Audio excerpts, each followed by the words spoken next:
Okay, so today I was going to do a video about some of the books that I have bought in February and some of the ones that I've read. So what I was going to do is start with the ones that I have bought but haven't actually read yet. So the first one that I got was All the Light We Cannot See. It's probably back to front because I've got the camera switched around. But this one I picked up from the charity shop, so it was only 90p. But I'd seen it on BookTube, so I thought I'd give it a go. It looks interesting. It's set during the war. They're always quite interesting books. So I thought I'd give it a go. For 90p, it was worth a try. The second one I got is quite an old book that's been made into a movie now, well, quite a while ago. It's 127 hours. I just think it sounds like such a great story. And well, I love adventure and sort of hiking, running, that kind of long distance thing. So the idea of being stuck out in the wilderness and not being able to get free and not being able to get in contact with people when you're in this dangerous situation is terrifying to me. So I think it's a really interesting story, and the fact that it's true as well. I couldn't actually bring myself to watch the movie though, because I just think that it would be too gruesome for me, because I don't know how he gets out from between the rock. But I'm assuming he chops off his arm or something, I don't know, but it sounds gruesome.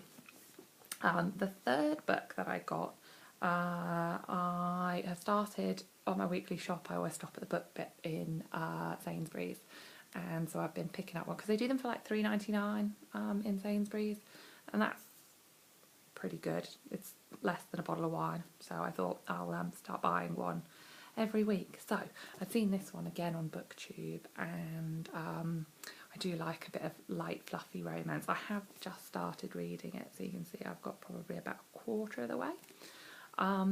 It's nice at the moment. It's a very sweet fluffy read. There's nothing heavy in it, but I'm kind of enjoying it, and I think I'll just breeze through it pretty quick. But yeah, I've given that one a go. The next one that I have just finished is Elizabeth is Missing. Got this one from the charity shop as well. I had heard some bad stuff about this, so I'd kind of put off buying it. But so it's basically about a woman who's in her 80s and she's sort of losing her mind, and it flashes between the present, where she's this old lady, and the past, where she is remembering when her sister went missing when she was younger, and she's kind of getting confused by everything that's going on, and it all kind of comes together at the end. But it was a really interesting read, and I quite liked it. I liked the way it was written, and I just thought they got inside the head of somebody with dementia really, really well. I just thought it was really well written. And the final book that I got this month was When Breath Becomes Air by Paul Kalanithi. And I left this one till last because it was really, really good.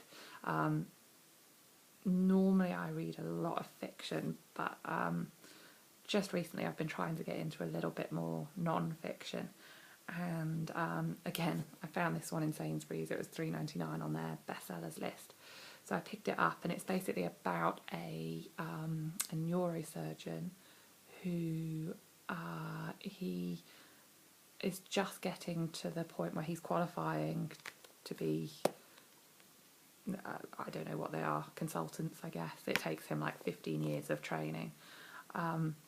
And just as he gets to the point where he's qualifying, he finds out he has brain cancer and it's incurable.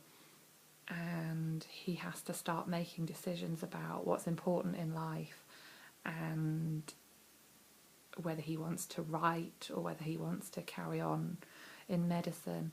And I just found it asked lots of interesting questions that I think everybody sort of asks at times in their lives. And not many people write a book right at the end. So I thought it was a really interesting read, and the one thing I did like about it at the end, because the book is quite short, so he didn't actually get to finish writing it before he died, so it kind of ends quite abruptly. But then at the end there's an epilogue written by his wife who he left behind, and that was the bit that really got to me, because it was his wife looking back at his life, and I found that really touching. But if you want a good cry and something sad and something thought-provoking, then definitely recommend this one, because I've been thinking about it a lot since I read it. But yeah, when I've read the other couple of books, I will do a wrap-up and you can see what I think of those. Bye!